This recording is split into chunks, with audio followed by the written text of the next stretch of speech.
malaki na yung improvement, natuyo na yung ibang sugat, yung mga sugat dyan na ano na, gumaling na yung sa daliri.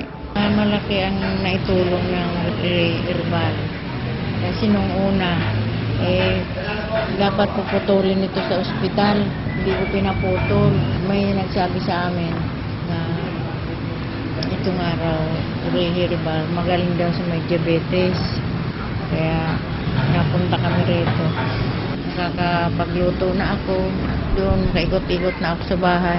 Hindi nga ako lumalakad ng malayo. Doon lang ako sa loob ng bahay namin. 4 months hindi ako lumabas ng bahay. Pero ngayon, nakakalabas na ako ng bahay. Katulad nga ngayon, mag-isa na lang ako nagpunta. Wala na akong kasama. Dahil sa herbal ni Mr. Herrera, baka tuloy-tuloy nang gumaling. May awa ang Diyos.